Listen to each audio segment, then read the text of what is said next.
Insurance isn't one size fits all. That's why drivers have enjoyed Progressive's Name Your Price tool for years now. With the Name Your Price tool, you tell them what you want to pay, and they'll show you options that fit your budget. So whether you're picking out your first policy or just looking for something that works better for you and your family, they make it easy to see your options. Visit Progressive.com. Find a rate that works for you with the Name Your Price tool. Progressive Casualty Insurance Company and Affiliates. Price and coverage match limited by state law.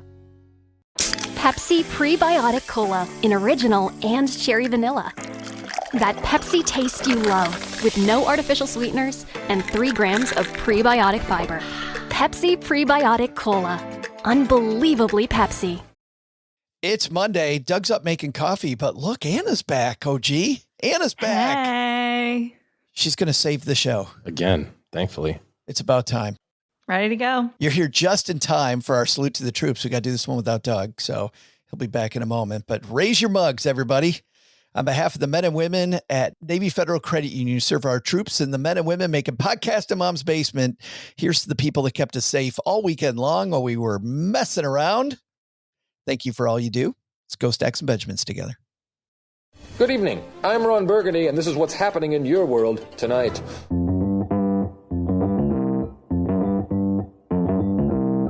Live from Joe's mom's basement, it's the Stacking Benjamin Show.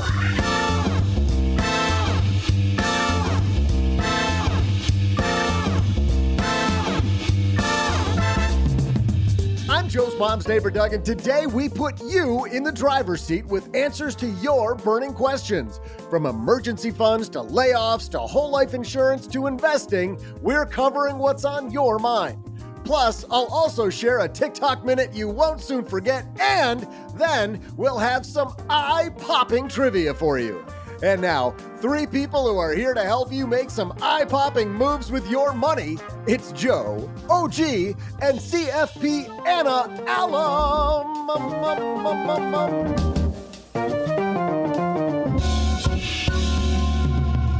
Hey there, stackers, and happy Monday to you. I am Joe Saul-Sehy. Welcome back to the Stacking Benjamin Show. We're super happy you're here. Sit back and relax because we're about to have sit back and relax. Okay. hour of answering your question. And OG's done for the day. But let's say hi to the one and only OG. Good morning, my friend. How are you? Good morning. Buenos dias. Had a great weekend. Thank you for asking. Well, I didn't ask, but I'm glad that you did. And we are joined by the woman who's back to save the podcast. Anna Allem's back. How are you? I'm doing so good. How are you, Joe? I am great now that you're here. It's about time. We got some sanity back in the basement.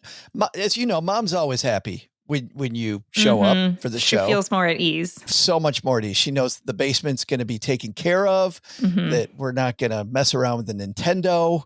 Things are going to be great. But speaking of great, we got some great questions, guys. We're going to get right to those. Before we do that, though, we've got a couple sponsors who make sure that we can keep on keeping on, and you don't have to pay a dime for any of this goodness today. So we're going to hear from them. And then Anna, OG, and I, we're tackling your questions. You may not know that when we started Stacking Benjamins, it was a blog. And even then, just the startup cost, I remember thinking, is this the right thing?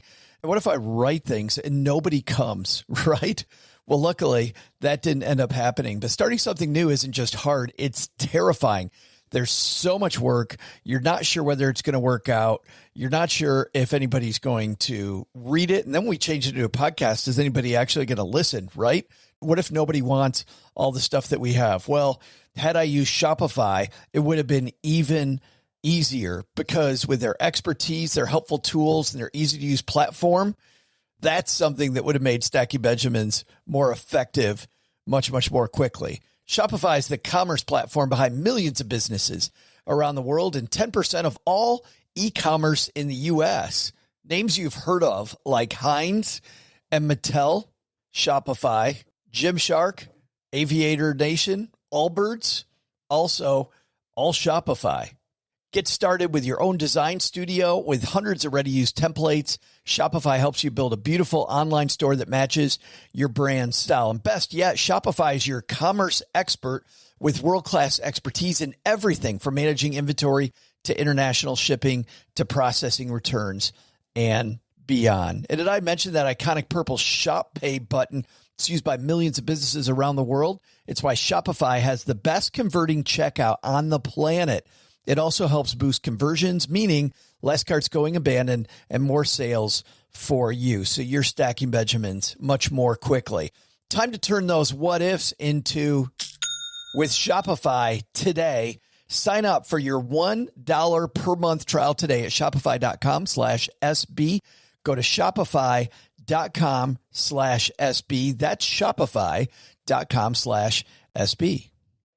You're listening to this podcast, so I know you've got a curious mind. Here's a helpful fact you may not know yet. Drivers who switch and save with Progressive save over $900 on average. Pop over to Progressive.com, answer some questions, and you'll get a quick quote with discounts that are easy to come by. In fact, 99% of their auto customers earn at least one discount. Visit Progressive.com and see if you can enjoy a little cash back. Progressive Casualty Insurance Company and Affiliates. National average 12-month savings of $946 by new customers surveyed who saved with Progressive between June 2024 and May 2025. Potential savings will vary.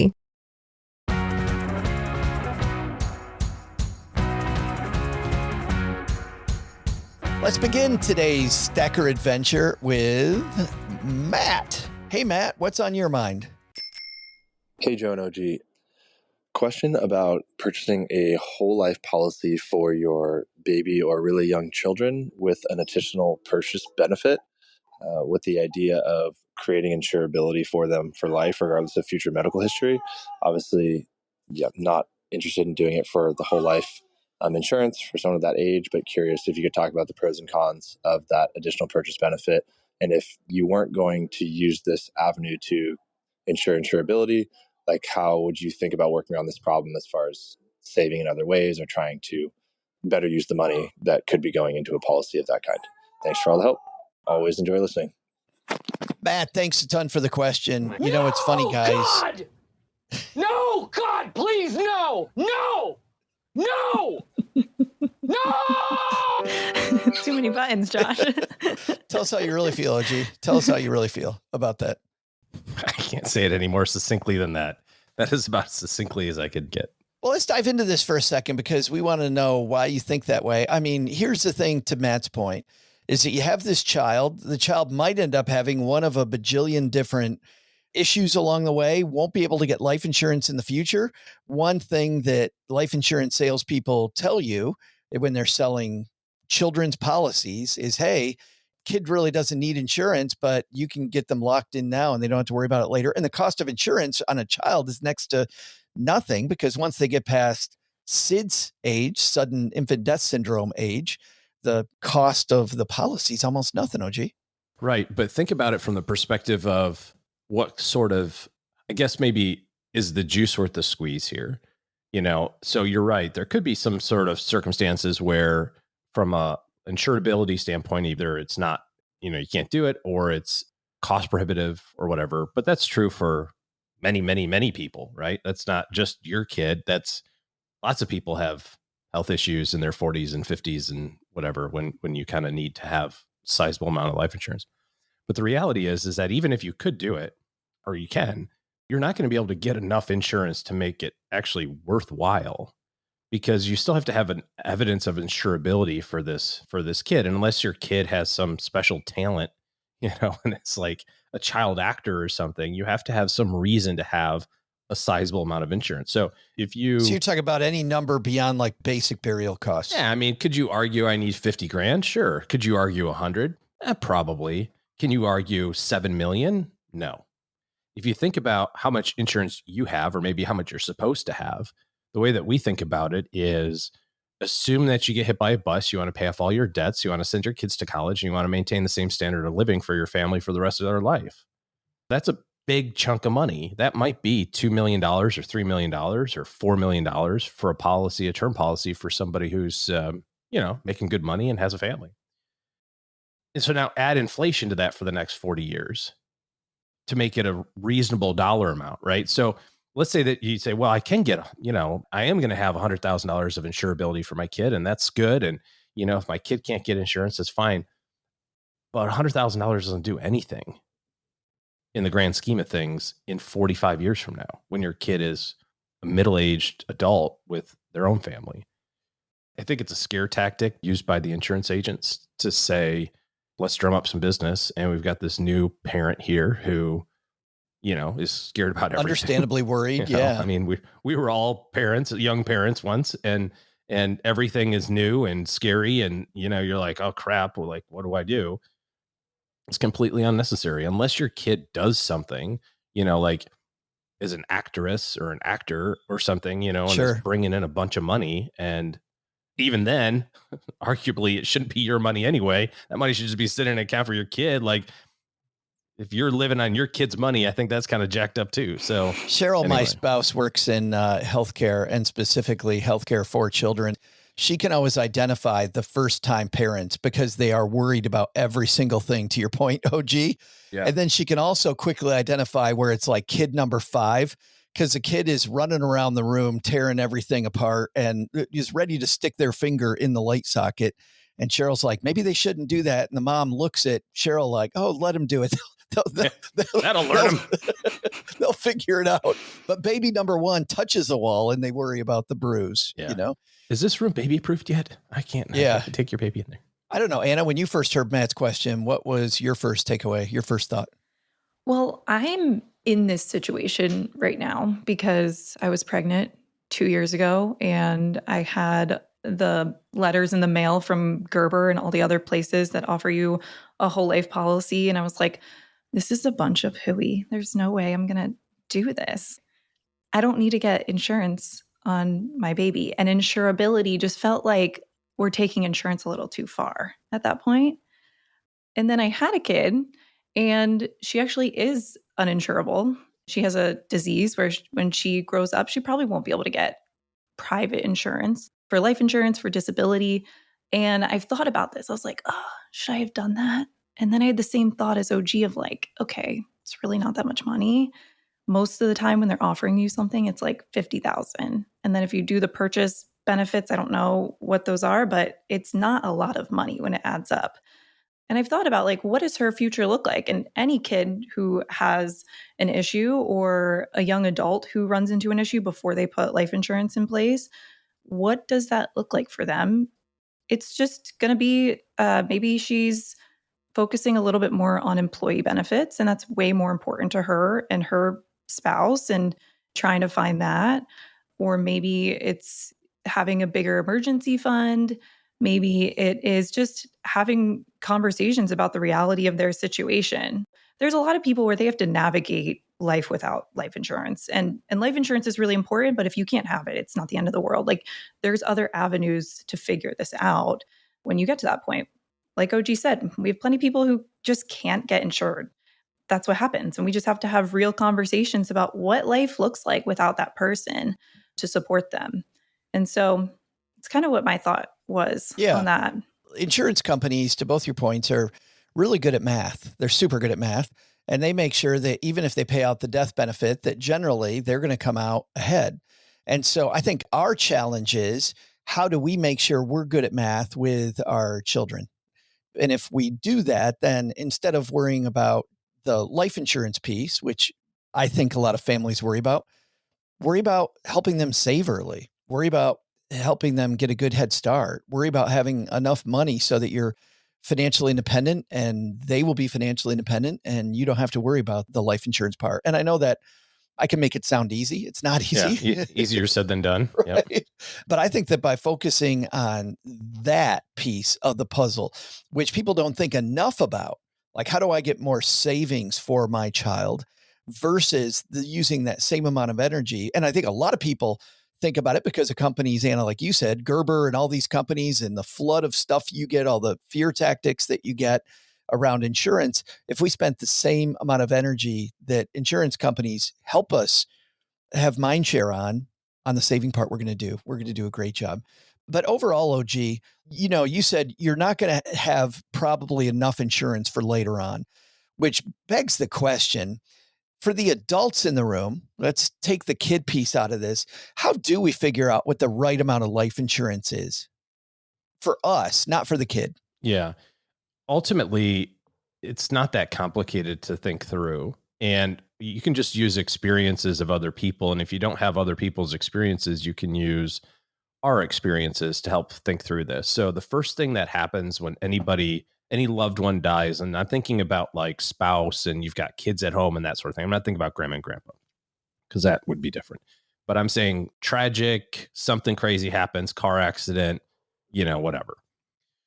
The first thing that people say is, I want all the debt gone, right? I don't care if it's a mortgage, if it's a student loan at great interest rate. I don't care if my car's at 0.9.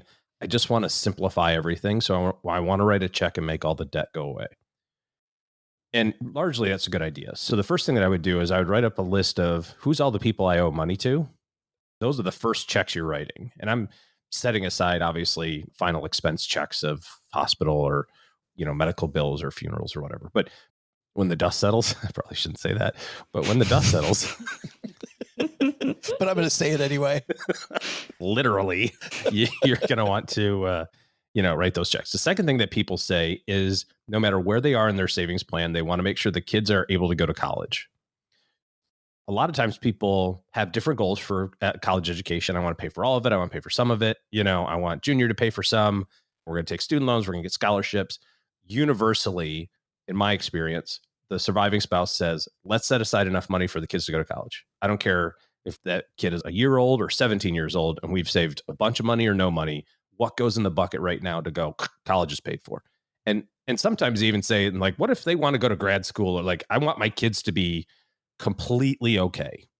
So round up, basically. Whatever you think that number is, round up. So we got all the debt, then all the college funding. And now the rest of it then is how much money do I need to live on to maintain the same standard of living? And I know sometimes people will get a little tongue in cheek on this and say, well, if there's one less person, then the bills go down, or we don't use as much water, or, it's the same argument people say, and we joke about this with long-term care insurance. Like, oh, I'm not going to need long-term care. When I get dementia, I'll just have Ma kill me in the backyard. It's like, okay, sure she will, right? You've been married for 75 years and she's going to smack you on the head with a shovel.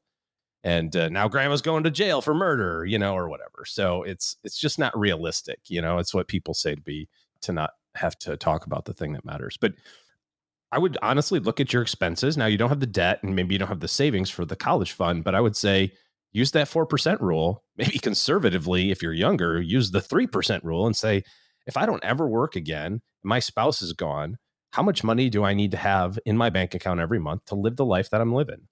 And I understand your life is going to change. You're going to do different things, or you're going to have different experiences.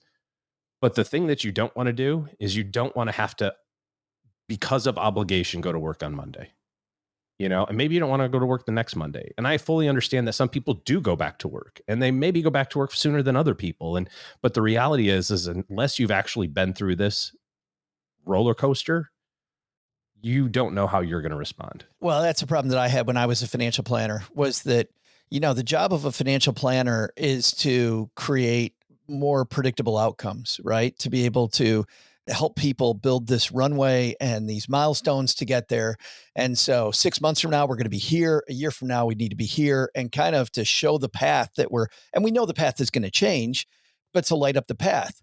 There's always uncertainty. The time when people became most uncertain was when your spouse died.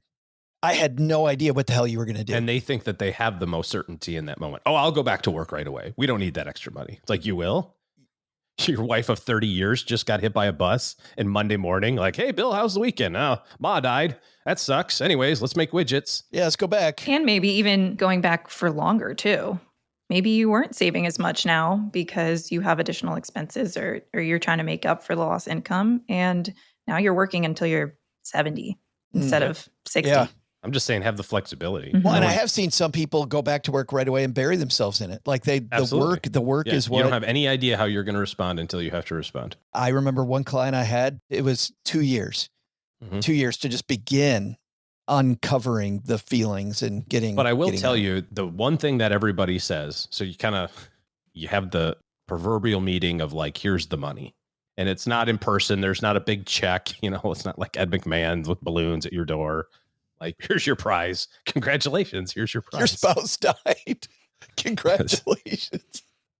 Ding dong, the witch is Just dead. horrible. Witch, oh witch, the wicked witch. It just seems like the worst People TikTok have different video. emotions, Anna. Yes. Some people, will experience it differently. But anyways, the thing that people say is they look at it, whatever the number is, it's $1 million, $2 million, $8 million, and they go, is this all there is? Because there's a finality to that. Like, here's the lump sum that is equated to your loved one's everything, right? Like, here it is. This is the number that you put on it. Now the mental math starts going. Like, $5 million sounds like a lot of money until you've got $1 million mortgage, a $200,000 line of credit. You got 3 kids you want to send to college, which is another $600,000. And all of a sudden you got $3 million in your brokerage account. $5 million sounds really good until now it's 3. That's $10,000 a month, but you were making $200,000 a year. You're like, ooh. So for the average person, what I'm hearing is, number one, you need to account for the budget deficit that happens. Number 2 is the percentage of the goals that were being funded by the other person, or in the case of maybe kids' college, just take that off the table so that you don't have to worry about it anymore. That analysis is what in the business they call a capital needs analysis. Mm-hmm. The issue I always had was that number always blows in the wind, because as you described, OG, some people can be really conservative with those numbers. Some people are really aggressive. And by aggressive, they go, well, no, I'm going back to work on Monday. Well, sure you are. Yeah, okay. So that number drives me crazy. On the other side, there's another way people look at this, which is called human life value, which is Anna passes away. She has a long career ahead of her, and she was going to make X amount of money. How much money would she have brought in? And can we present value that? That's going to give us a gigantic number. I don't know what you guys do, but what I used to always focus on was just kind of a field goal. Here's our 2 numbers, and then have a discussion about where do you want to be between those. I don't know. How do you work through that, Anna? Yeah, we're pretty much just looking at what OG was walking through, where we're looking through the capital needs, the needs. Yeah, the capital needs. There's obviously different ways to look at it. And you can also just kind of like throw a dart and find a number. We don't know exactly what you're going to need at the end of the day. You can use both. We're going to come up with 2 different numbers. You're just really trying to find something that's going to sustain your family so that you have whatever option you want to go down if that time comes. I like all these ways that we're talking about doing it much better than just the 5x your salary or whatever the ridiculous rule of thumb. I can't stand the rule of thumb. I mean, it isn't that hard to go through and come up with what your capital needs would be for you. Why the hell wouldn't I take 20 minutes to do that versus just, I'm going to use 10 times, 10 times the date on the calendar, whatever. I don't know, the ridiculous rules of thumb. I'm sure there's a calculator out there too, somewhere to help you with it. And it wouldn't take very long. Yeah. They're actually, the life insurance industry has one that I like, which is, it's lifehappens.org, which has good calculation, actually for both of those things, for capital needs and for that human life value calculation. He mentioned whole life insurance. Thoughts, OG, on permanent coverage in general? Well, it's not very high on my list. It's an arrow in the quiver to use, but it's not necessarily the go-to. There's a time and a place for permanent coverage, mostly, in my opinion, around estate planning.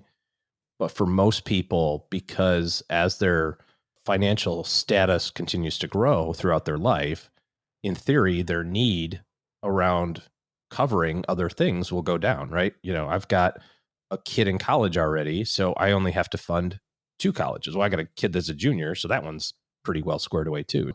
Versus 10 years ago when the boys were 8 and 6 and Caroline was a newborn, or maybe she wasn't even born at that time. But you get the idea. It's like, as we've saved more money, we need less in the future. We've paid off more of our mortgage. We've done that sort of stuff. So our insurance needs have changed to the better. Permanent insurance makes a lot of sense when you actually have a permanent need, and that revolves around something more like an estate planning need, where your net worth is $30 million or $50 million, and you're looking at a $12 million tax bill. It's like, well, I can go get $12 million of life insurance for cheaper than $12 million to the IRS. And then when I die, I take the $12 million of money that I paid for. It cost me $3 million to pay for it, but I take that $12 million to pay the IRS off of the life insurance. So That makes more sense for that. Not a big fan. Yeah, but I mean, 99% of the times that I see permanent life insurance policies, I think they could be destroyed and you'd be just fine. Well, the biggest thing with permanent insurance is that it has to be used appropriately. If you're just barely making the minimum payments, it's going to blow up and it's not going to do what it needs to do. The idea behind it is that you can put all sorts of money in this thing early because all insurance costs the same down the line. An 85-year-old having $5 million of life insurance costs the same, whether it's whole life insurance or term. The idea of whole life is that from 40 to 80, you've put so much extra money in it that money is paying its own premium so that your cash flow is lower. But the actual cost of insurance for an 85-year-old for $1 million of life insurance is the same no matter where you go, roughly. To your point, insurance companies are pretty smart. They don't want 85-year-olds' costs to insure. The way any permanent life works, whether it's whole life or any other kind, is you put extra money in early such that the cash value grows to help offset the premiums that you have to pay in the future. You're just paying it back with your own money, basically. That's why it's so having the permanent insurance discussion was always so fun. By fun, I mean the opposite of fun, because I would have to convince my client who doesn't know how it works that stuffing this thing full of money. Whoa, this insurance costs $500 a month or $1,000 a month. It doesn't cost $1,000 a month. We're shoving all that money in it so that it costs very, very little. That doesn't make sense. Yeah, the Why cost am I putting is in same. if it doesn't? You're just saving money to offset the future cash flow. And someday, Stackers, we will go back and do another Insurance 101. We'll give you a bunch of resources in the 201 and the show notes, because we're not going to dive into why that's the case today. That's an hour-long discussion. But putting more money into the insurance policy is 100% the only way to really make it work if you're going to go with permanent life insurance. Let's take a letter. We just got a letter. We just got a letter. We just got a letter. Wonder who it's from. Our letter today is from Joel. Joel writes, I have a hard time letting 6 months of cash sit on the sidelines. Is it terrible to hope for some better returns with, say, invest half of my 6 months and then put the rest in safer things like CDs or a high yield savings account? I get the fact if the world is ending and I lose my job, the invested half could be down, but I know a guy who will let me live in his mom's basement if that happens. I have to run audio for a podcast if that happens, and nobody wants me to do that. Thanks a ton, Joel, for the note. Mom's always happy with you coming over, but spending the night, spending several nights because you don't have any money, I'm not sure about that. Anna, the idea of investing half of your emergency fund, what would you say to Joel? I think if you're investing half of your emergency fund, then you're just cutting your emergency fund down by half. Let's be honest, you're taking maybe 6 months and you're making it 3 months or 4 months or something around there, which the 6-month goal is not a one-size-fits-all situation. Yes, it's probably the most ideal for most people, but if you feel comfortable at 3 months, 4 months, and you can sleep okay at night, and maybe your situation is a little bit different, you have an in-law suite, a basement to sleep in somewhere. If something happens to you, you feel like you are fireless from your job. You rent an apartment instead of owning something. Yeah, maybe 3 to 4 months makes sense to you, and that's fine. But I wouldn't consider what you have in your brokerage account as emergency fund purposes. I would leave that out there and just acknowledge the fact that you want to reduce your emergency fund a little bit. What we don't want to have happen, Joel, is you get to the point where you need that money and you go, oh, I should have thought of X earlier. And I don't know. Oh, gee, let's walk through. What are some of those X's you've seen where people needed that emergency fund and they hadn't thought enough about it? Oh, if your spouse dies, that would be one. There's one. Call back to 4 minutes ago. Yeah. There's all sorts of reasons to need cash. I think the biggest way to think about this is if you've ever done any training for running or any cardio activity of any kind, and Joe, you know this. I'm out. Oh, no, you do. I know you know this analogy. I do. In order to finish the race, you have to go slow in your training.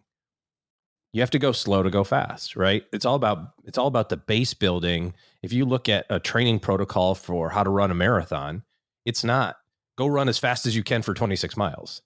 That's not the training protocol for the year leading up to it or the 6 months. It's build the base, go do a 5K, and not as fast as you can.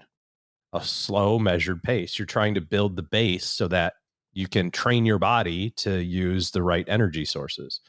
And the same thing is true with your money. If you don't have the right base, that doesn't mean your pyramid's going to tip over immediately, but it just limits your choices in the future.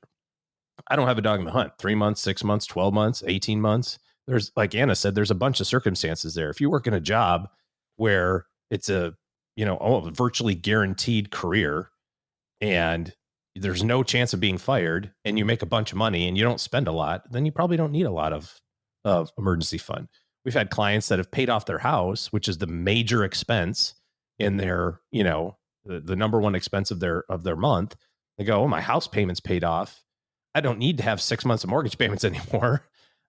I own the house, so you can reduce that. All of that factors into the decision. But the purpose of your emergency fund, yes, is for emergencies, but it's also so that the rest of your money can be invested aggressively.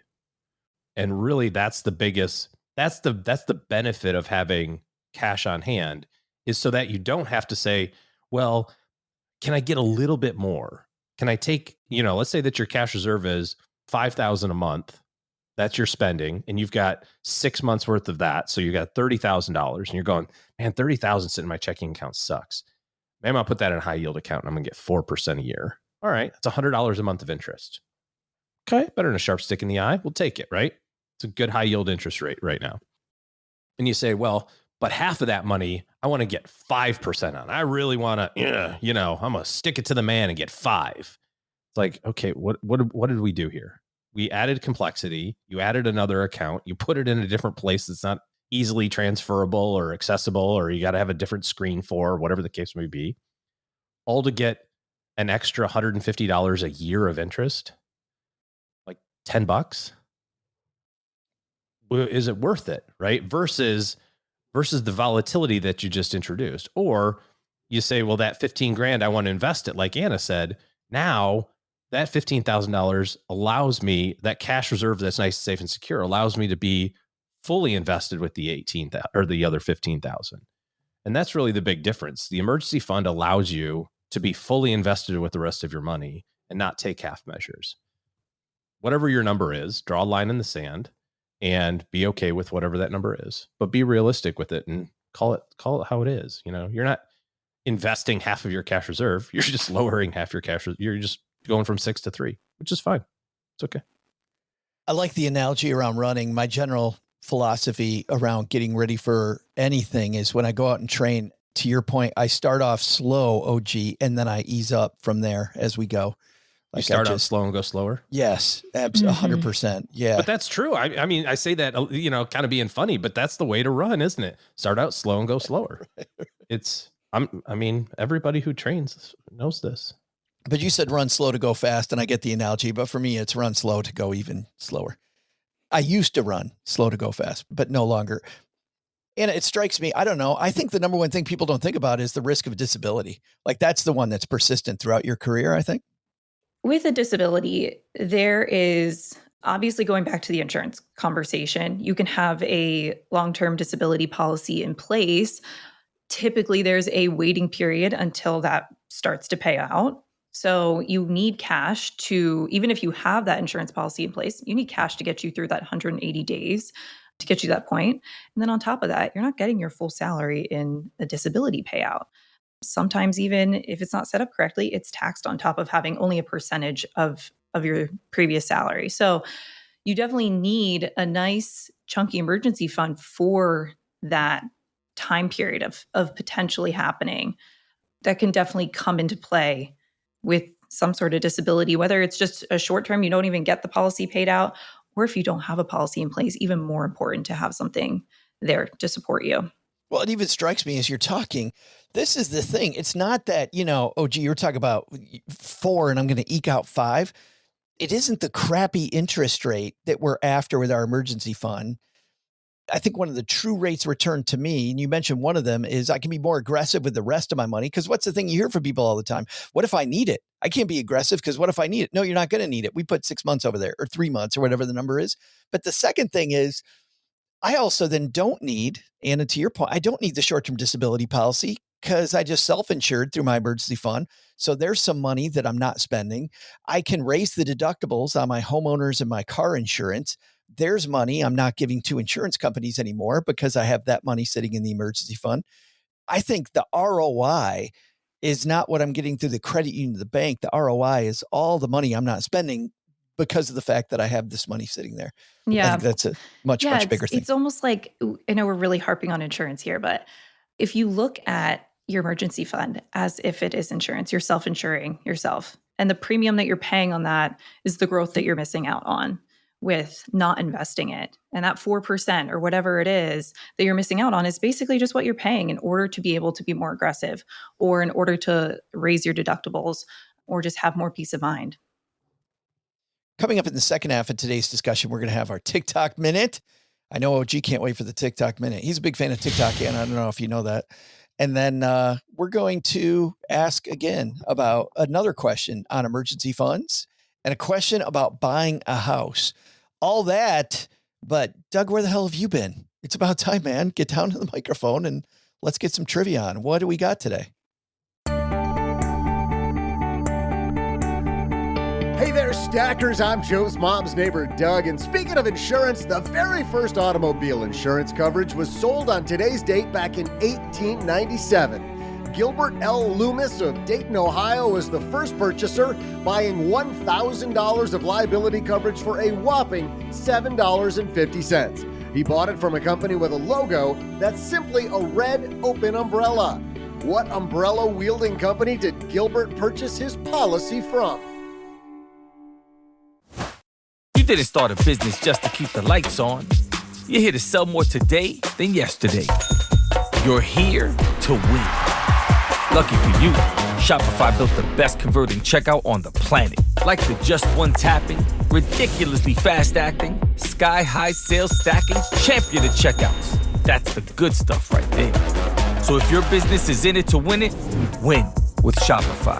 Start your free trial today at shopify.com/win. Did you know Fast Growing Trees is America's largest and most trusted online nursery with thousands of trees and plants and over 2 million happy customers? Whether you're planting fruit trees, adding privacy, brightening things up with flowers, or bringing in houseplants, Fast Growing Trees has it all. Even better, they can help you find options that are right for your climate, your space, and lifestyle.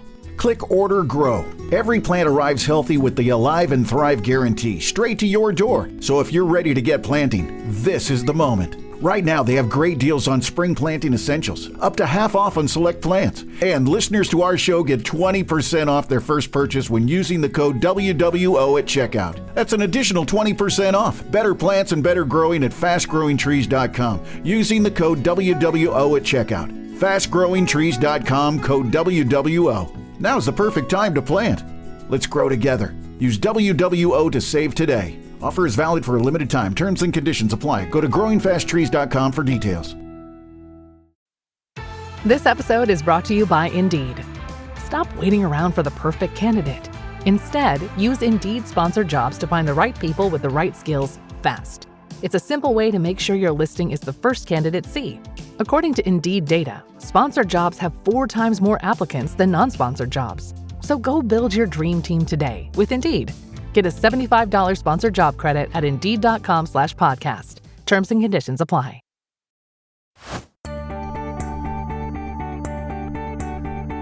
Hey there, stackers. I'm umbrella lover and guy who blames it on the rain, Joe's mom's neighbor, Doug. Gilbert L. Loomis from Dayton, Ohio, purchased the first ever auto insurance policy. But because it was so uncommon, the policy had to be written up as a horse and carriage policy. He bought the policy for $1,000 of liability coverage costing $7.50 annually from what umbrella logoed company? That would be Travelers Insurance. And now, 3 people traveling back downstairs to the mics to help more stackers in need Here's Joe, OG, and Anna Allem. Hi, I'm David Hirsch, and when I'm not hosting the Dad to Dad podcast for the Special Fathers Network, which is a dad-to-dad mentoring program for fathers raising kids with special needs, I'm stacking Benjamins. Travelers. OG nailed it. So we were sitting back down. Nice work. By the way, one thing we were joking about upstairs was, OG, you thought, because you're so used to the Friday trivia, the year, we were going to ask the year, which we never do on Monday, Wednesday. We try to make it 87. That's my guess. And then I thought, what if it was like the year 800 and some insurance agent was just making a big commission? He's like a little lizard. And he's like, now listen, if your wagon and horses get into a collision with another wagon and horses, we've got to assign liability here. It happens to the best of us. What's your liability coverage? Well, what if it was automobile insurance specifically? Like the client's going, what the heck's an automobile? Oh, it's coming. Trust me. You are going to want this. It's a faster buggy. Talk about insuring early to prove insurance later. When you get your automobile, you're going to be so happy that you already had this. It wouldn't surprise me if that went on, the way insurance companies work. Something else that won't surprise you, OG, it's time for our TikTok minute. This is the part of the show. Another one where I'm quite viral talking about something cool? Yeah. It's just OG own viral TikTok moment. It is so funny. I had to point out to him how many people there were. And then ever since then, he can't quit bringing it up. All of a sudden, TikTok's his favorite thing. It's amazing. It's great. How many people watch me? 188,000. 188,000 people watch me. Chills down my spine. Yeah. On our TikTok minute, we either share a TikTok that is helpful or air quotes helpful that some creator spent some time on. Anna, do you think we're going to see something today that is helpful or air quotes helpful? Well, last time I got this question wrong, and I feel like I was tricked a little bit because typically TikTok is not going to have a lot of good stuff. But last time there was a little nugget of positivity. So I don't know. Maybe we'll see something good. This one is a piece from your favorite athlete who's doing a financial product commercial. Let's listen into this athlete. I'm Jim Cale, Hall of Fame athlete here with a special offer just for you. You know me. I made that big play in that game that makes you feel nostalgic for your youth. And now you'll listen to anything that I tell you. Whether it's crypto, life insurance, or gold, I can get you to buy anything because for some reason, you trust me. Being in the Hall of Fame for my chosen sport has convinced you that I know something about economics or science, or that I can even read, which is totally illogical because I've been a pampered athlete since I was identified as genetically superior to you at the age of 9. I've never read a book. And that's hard to do. I was given passing grades in high school because I dragged a team of losers to the state championship. And even in college, I never saw the inside of a classroom because I was too busy spending the suitcase of cash I was given just for being there. And yet now I tell you that a reverse mortgage might be right for you. And you think, yeah, maybe Jim knows what he's talking about. Truth is, I don't even know how a reverse mortgage works. I've declared bankruptcy 3 times because I invested in my cousin's idea for edible shoes. I have an earpiece in, and I'm literally repeating every word someone says to me. You could have hired a financial advisor who would look at your monetary assets and give you a plan designed specifically for you. But that's what rich people do. For you, it's me. Having a heart-to-heart during a commercial break of whatever real-life murder show you're watching at 2 o'clock in the morning. So, whether it's a weight loss product, the latest version of Candy Crush, or a way to keep your tallywhacker hard, listen to me, Jim Cale. I'm so confused as to what he's selling. That's the point, I think. Okay. I think you might have nailed it. I was thinking about who's the guy that's, I want to say it's Tom Selleck, but I don't think that's true. Who's the matriarch in the cop show that's on Sunday nights or whatever? He's got the big bushy beard. That was Tom Selleck. Mustache. Is it Tom Selleck? Yes. He's like the police commissioner or something like that. I believe so. Yes. Okay. I'm not sure exactly what you're talking about, but there is a show like that. I was thinking about that the other day because he was doing the reverse mortgage show, and it was like commercial, and it was like, hey, everybody, you know me. I'm your favorite actor. It was like just like that script. And he's like, I've been on many shows that you've been watching since you were a young child. Now, I think you'll listen to me for this. you should do a reverse mortgage with, such and such. And it's like, and I could see all the old people going, he's not wrong. He was Magnum PI, or whatever he was. He did solve a lot of crimes in that TV program. I immediately thought Tom Selleck, Henry Winkler, Fran Tarkington. Remember Fran Tarkington did a bunch of those. Yeah, that's before my Vikings time. Quarterback. I'll do William Devane with gold. William Devane, yeah. Yeah. Joe Namath, his latest one was hearing aids. I saw that one yesterday. Huh? What? Exactly. and then our favorite, only because of how he pronounces it, Wilfred Brimley. Oh, diabetes. Diabetes. The guy that created the word diabetes. He's long dead, right? If only there were a way for us there's only a device that would tell us everything instantaneously. When did Wilfred Brimley pass away? In 2020, 5 years ago. Yeah. Rip. No more oatmeal for him. Some stackers have no idea who the hell he is. Anna's looking at us like, I have no idea who this guy is. You'd recognize him. I'm kind of out on this conversation. I am like just a little bit younger. I also don't really watch cable. I'm not on TikTok. Watch cable. Wow. It is specifically why you're here, Anna, is to keep us out of conversations about Wilfred Brimley. Yeah, that guy. Ooh, no, that's rough. Here, still, how about that? Still not is that better? He's still not ringing a bell. No, he sold oatmeal. He was also like always the evil sheriff in every show. That's funny. The guy that kind of ran the town. Our next question comes to us from an anonymous stacker. You know what? Paula over on her show, Afford Anything, always assigns a name, and it's generally some celebrity. But I didn't think we should do that. I think because this is the show that's about being more like Benjamin Franklin, we should start doing the same. But let's do the Stacky Benjamin's take, which is it should be a revolutionary figure. So this man is going to ask us about money issues. Who's a good revolutionary figure, OG, that we should call this person? Let's go with an easy one. Alexander Hamilton. Got to be. Today's question comes to us from Alexander. Hey, Joe and OG. I have a question about emergency funds. 2025 has been a rough year for us financially. My wife is self-employed, and at the beginning of the year, she had drastically reduced the number of clients she was serving for reasons I can't get into. This lowered our monthly income, and we had to dip into our emergency fund to cover expenses. By the time our business was back up and running in June, our 6-month emergency fund was reduced to about 25% of what it should be. We started replenishing the fund, but have had to replace our HVAC when our AC died in the middle of the heat wave this summer.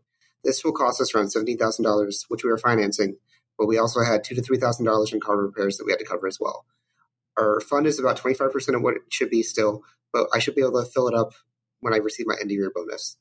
So my question is concerning the intent behind our emergency fund. I know in the past you guys have talked about how you use an emergency fund to cover expenses, which creates the ability to invest on a regular basis.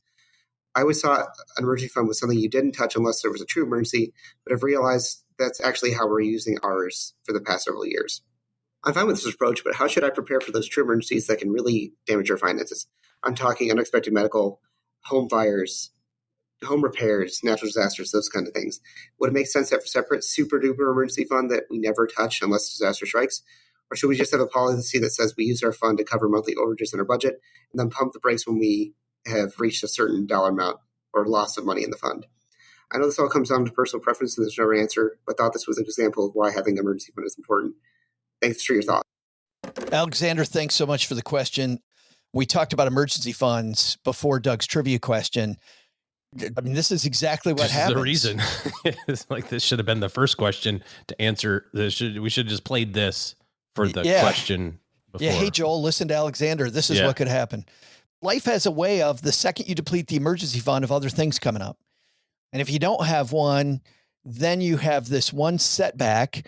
You're in the middle of solving that setback when the next setback happens. And I don't know, over my career, when I've seen people start spinning out of control, it's this little vortex of bad things that happen. So I love this question for that reason, Alexander, because, and thanks for sharing all of that. It sounds like quite a struggle, but usage of the emergency fund, guys. Anna, what do you think when you heard this question? I think that the emergency fund isn't just used for when the house burns down or you both lose your job and like real emergencies. This is used when there is a big car repair and there is the HVAC system goes down and all these other things that come up that are deemed qualified for using the emergency fund. You don't have enough cash to cover it, and maybe you can't get a loan for it or whatever it is. That's really what it's used for. But I think if cash flow is a little bit tight, one solve, which we have a couple people who do this, is creating like another mini emergency fund for, we know car repairs are going to happen every single year. It's what happens. Unless you have brand new cars, you're probably going to have a big bill 1 or 2 times a year where you have to fix your car. Almost like the envelope system. So I have an envelope just for car repairs. Yeah. Or your insurance premiums pop up. Like, we know they're going to happen, but it all, at least for us, it hits in December. That's also when we're paying for Christmas. It's a really big month. Do I want to dip into my emergency fund?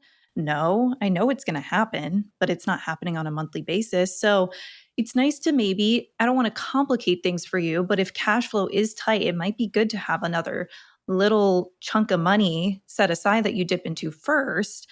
And that is for things that you know are going to happen throughout the year. Maybe it's not for the HVAC system. Maybe it's not for the job loss. Maybe those things are under the real emergency fund umbrella, but you have this other bucket that's not just a checking account, but it is used for those bigger expenses that come out throughout the year. So you're not dipping into the emergency fund and it's not fluctuating as much. The first thing that strikes me though, guys, is that I would love to have a bucket of money for everything. I mean, ultimately that would be great. But let's say that you do the financial plan. I'm behind on my financial independence goal and I've got to fund this emergency fund. I would love to have the other bucket of money. What's my order of operations? Do I fund the financial independence goal first and slow play this additional fund? Like, how do I put these things together so they dovetail? I think if you're pretty far behind on your emergency fund, that's the focus. You pause the financial independence, you pause the 401k, maybe you bring it down to your match and you really focus in on emergency fund. That's really is, if you understand the process of and the steps of going through the financial planning process, emergency fund is always number one. Okay. So number one is make sure I've got the emergency fund in place because that will smooth out the ride, right? I don't let these speed bumps get in my way. So I got that taken care of. Now we have this extra fund that you're talking about versus I'm behind for financial independence. What's step 2 of my order of operations? Well, I think that the little fund that I'm talking about is really supposed to be baked into your budget, like your annual budget. It's baked into that number. So you should be, looking at that as, this is what our yearly expenses are. I know it within our budget, like we have car repairs. I don't know how much they're going to be, but we have that number set aside that we know is probably going to happen throughout the year. And if it doesn't, then that's really awesome. But I have it baked in there. You have to pay for your expenses. And if you can't, and if that is getting in the way of achieving your financial independence age, then maybe the expenses are the issue.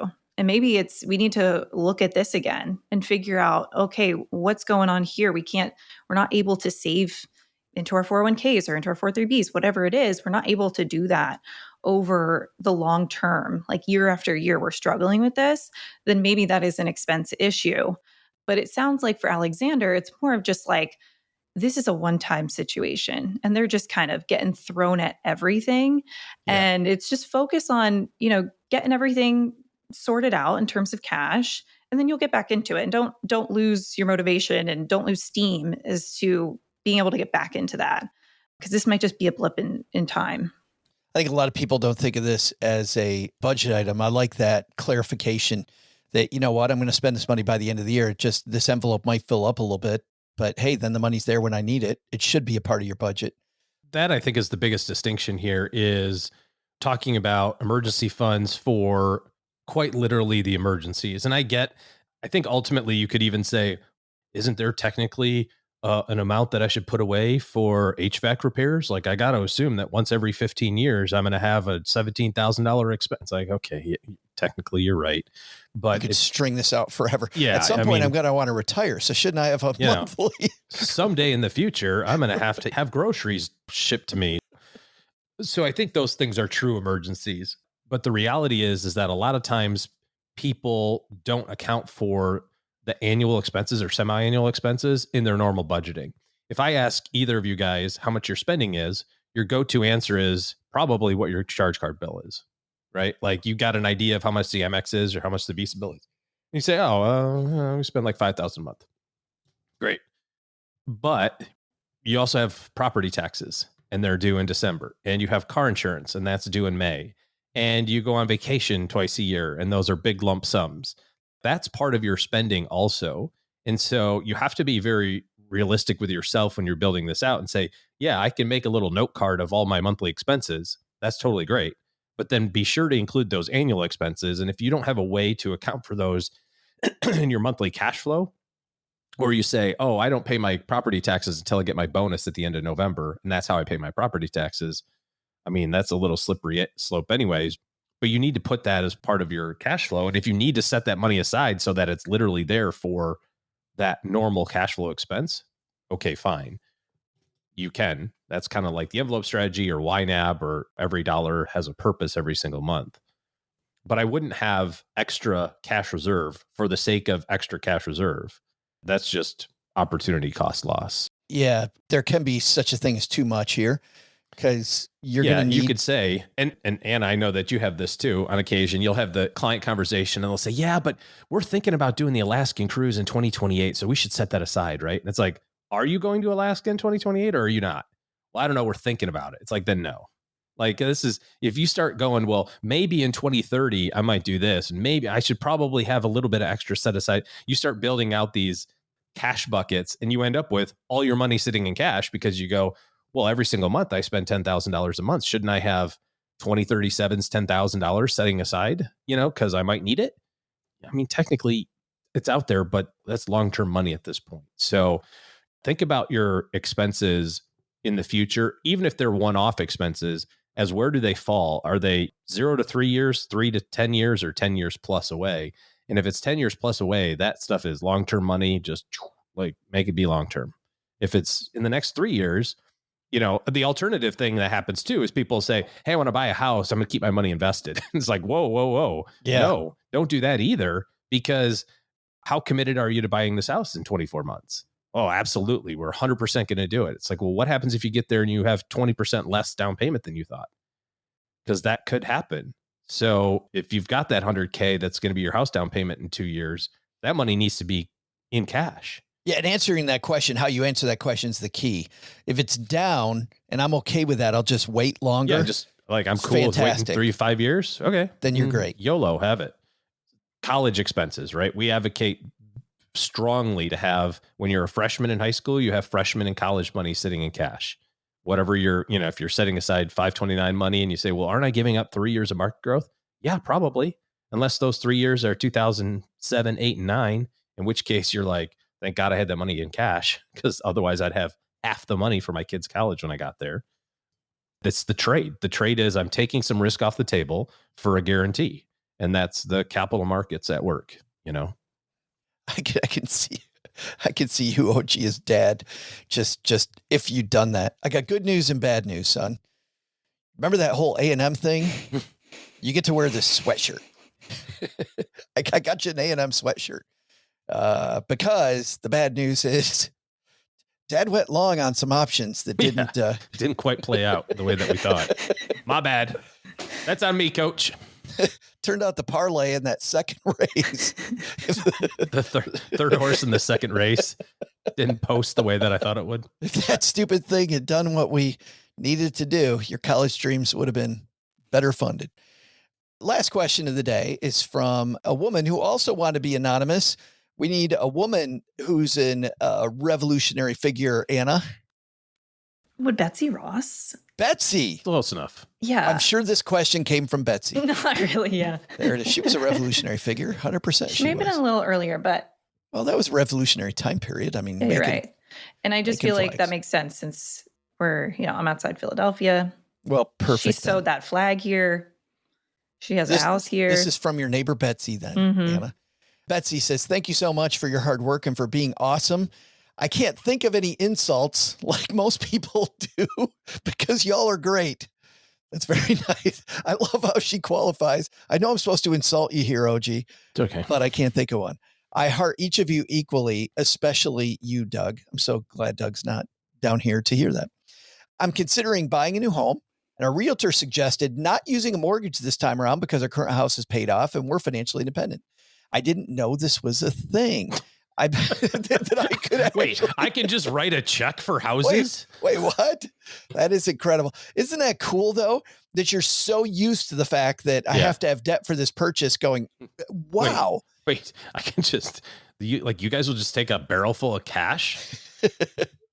I've been maximizing retirement contributions and socking savings into a brokerage account for the past decade. This will be my first time taking any funds out. Selling our current home covers half of the new house budget. I have the other half of the new house budget available in a money market. We would like to buy the new house, move, and then sell our current home. So I need to bridge that other half during the time. I ran the math on liquidating the needed funds from the Fidelity Total Stock Market Index in my brokerage account, selecting those parts that have the highest basis that I've held for longer than 12 months. We'll get into, Stackers, why that's a thing and why Betsy's talking about this, and paying long-term capital gains tax on the gains. I compared this to an adjustable rate securities-backed line of credit, which Fidelity offers, presently at 7% with no origination fee. As I'd repay the line of credit with the proceeds from the sale of the current house, the plan would be to have this paid off ASAP within 6 to 12 months. The math appears to be in favor of utilizing the line of credit instead of selling my stuff. However, I've heard people make comments about locking in gains, and the stock market, as you guys know, this total stock market fund up 16% over the past year. Would it make sense to take some capital gains despite the tax hit while the market's up, or is that trying to time the market and I should use simple arithmetic to make this decision? Betsy, thank you so much. People hear all the time about maybe dispersing the capital gains, take a little bit of it at a time. The market's up. I got a bird in the hand, OG. Do I use the line of credit or do I sell some of my stuff? Just to make sure that I've got all the facts correct. So we have a new house purchase. I'm just going to make the numbers up just so that I can illustrate them. New house purchase is $1 million. I've got my current house I'm going to sell for $500K, and I've got $500K in a money market fund. And then I also have other money in a brokerage account that I could sell to maybe like another $500K, maybe. Yeah, the money in the brokerage to make up the other $500K, sell that while I'm waiting for the house proceeds. Yeah. Because I don't want to sell my house until I move into the new one. Yeah. So if you think about this from a timing standpoint and kind of what would happen if you don't do the line of credit and you don't want to get a mortgage, right? If you just sell something, all you're doing is you're going to sell something from, your total market fund, and then pay some taxes, and then turn around and buy the fund again. That's the plan. The risk, of course, is that you say something silly like, the market's at an all-time high. Maybe I should wait for the market to come down before I get back in. And then, now you have all this money sitting in cash and the market continues to go higher from here and you miss out on future gains. For whatever reason, even when people, and we run into this, Anna, a lot, like let's say that you retire from your job and you go from your 401k to your IRA. They go, well, should we invest that all today? It's like, well, it was invested yesterday. Of course we should invest it all today. Like, I'm scared that it's out for one day. Like, today might be the day it goes up 2%. We like in the transfer. That sucks. Like, yes, get it all in. Shouldn't we dollar cost average it in? No, it wasn't dollar cost average before. It was there. Just put it back, So there's a big risk that happens. Purely from a math standpoint, what she's talking about here is Fidelity and other brokerage companies, Schwab, will say, hey, you've got $1 million. We will give you $700,000 of cash, roughly 70-ish%. We'll give you $700,000 of cash, line of credit at reasonable market rates for you to use whatever you want. Just like that. You fill out a little application. We run a little bit of a credit report, but mostly it's based on how much money you have. And we'll just give you this line of credit. It's just based on the value of your brokerage account. You can't do it on values of IRAs or Roths. This is just purely brokerage money. And you can use that money for anything you want. It's different than a margin loan in that you can't use this money to buy additional securities with it. And the interest rate's markedly less generally than a margin loan would be. But for the purposes that she's talking about, this is a great idea. This is the usefulness of it. So you can be a cash buyer for the new home and fund it in 2 weeks and be done. And then you can do the move and repay the loan. People are concerned about the loan, but frankly, it's a heck of a lot easier and it doesn't cost anything relative to getting a mortgage, because that's the alternative, right? The alternative is to go get a mortgage for $500K and then pay the mortgage off with the house proceeds to fund this. But you're going to pay a bunch of costs and fees, and it's going to take 6 weeks to get a mortgage, 4 weeks if you're lucky. And you have to come up with a bunch of documentation and tax returns and pay stubs and bank statements. And it's just a giant mess. Or you just click a few buttons on your Fidelity app and boom, they give you all this money accessible. I would 100% of the time take the securities loan to be a cash buyer, knowing that I'm going to pay it off as soon as I sell the house. The reason that 12 months was important when Betsy wrote this out is because you pay a lower capital gains tax if it's 12 months. That's the difference between short-term and long-term. The government tries to reward people for being investors, not to be traders. And so the carrot there to have people invest in companies instead of trading companies is we'll give you a lower capital gains tax if you hold on to money for more than 12 months. So that's why she's like, listen, this money sat here longer than 12 months. But my first feeling wasn't about this tax bird in the hand that Betsy's thinking about. It was exactly, OG, what you said, which is, what the hell are you going to do when you sell the house proceeds? And Betsy, I don't know you, but the average person I worked with often did something dumb with just ended up doing not great stuff with that, because you end up then with a bunch of cash sitting around. Yeah. What do I do with the cash? And it's a different thing than, take away the value of the house or the money market fund. So let's say that she's trying to buy this $1 million house. She's got $500K house and $1 million in brokerage money, no money market, just all investments.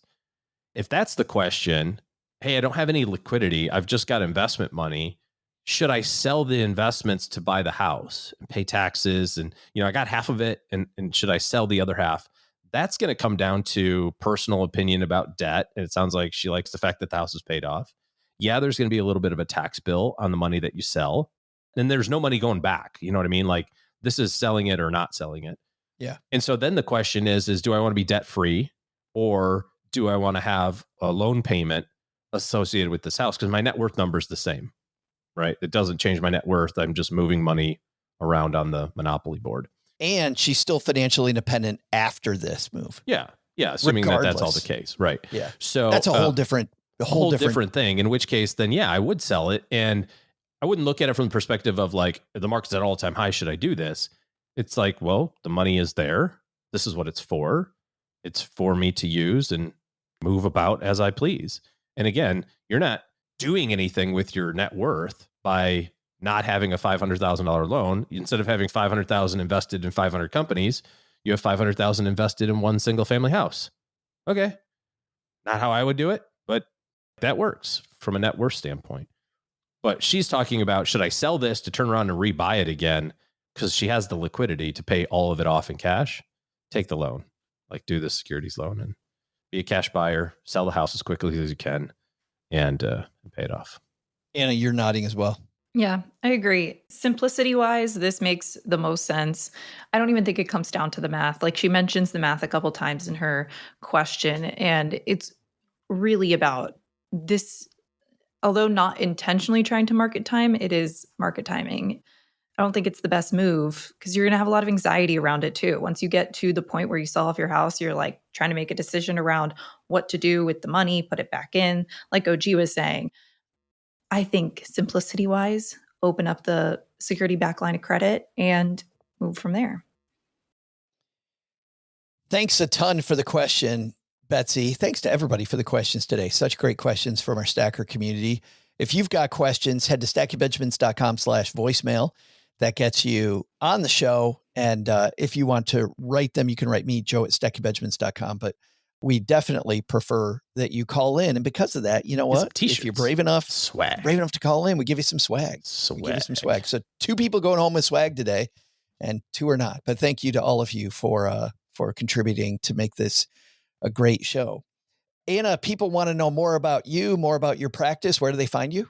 You can find me at the same place that you find OG in the past, stackingbenjamins.com/OG.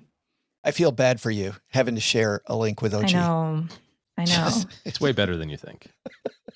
Well, he's got to sort through all of the fan mail for me. So that's the only thing. It's like I thumb through all the stuff to try to find the stuff that's for me, and I have to forward all the rest of it to one Anna. for me, 7 for Anna, one for me, 7 for Anna, one for me. Exactly how it is. Yeah. As it should be. Let's mosey out on the back porch and talk about community for a second, guys. I want to say a big congratulations.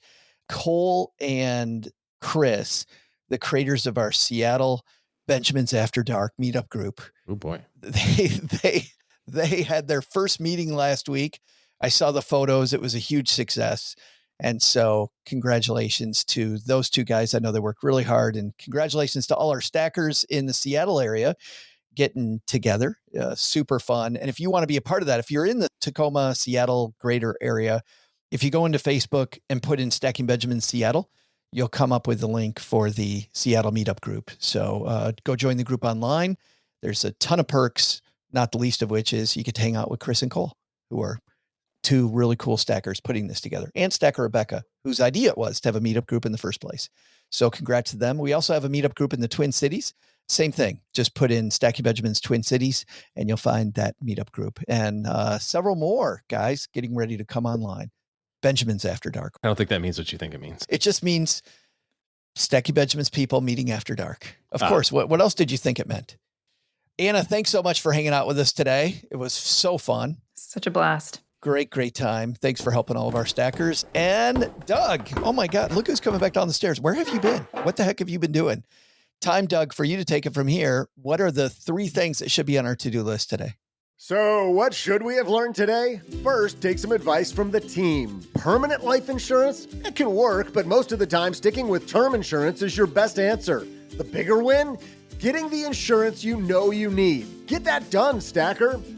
Second, emergency funds can also be just cash reserves, which makes no sense until the markets are down and you need money. Then, if you don't have a fund, you'll wish you did. But the big lesson? Car insurance? For the old El Camino, I not only bought full auto coverage, I also bought hurricane insurance, flood coverage, and disaster insurance. The auto agent said this thing drives like a hurricane. Totally true. Floods great vibes wherever I drive it. 100% true. And disaster insurance, because as the agent said, it'd be a disaster if I didn't buy it. 1,000% true. Man, do I have a great agent. Maybe a little weird that he calls himself a free agent and doesn't want to be tied down to those companies you see commercials for. I just meet him at a gas station and pay him cash, which is kind of a pain, but worth it for his expertise. This show is the property of SB Podcasts, LLC, copyright 2025, and is created by Joe Saul-Sehy. Joe gets help from a few of our neighborhood friends. You'll find out about our awesome team at stackingbenjamins.com, along with the show notes and how you can find us on YouTube and all the usual social media spots. Come say hello. Oh yeah, and before I go, not only should you not take advice from these nerds, don't take advice from people you don't know. This show is for entertainment purposes only. Before making any financial decisions, speak with a real financial advisor. I'm Joe's mom's neighbor, Doug, and we'll see you next time back here at the Stacking Benjamin Show.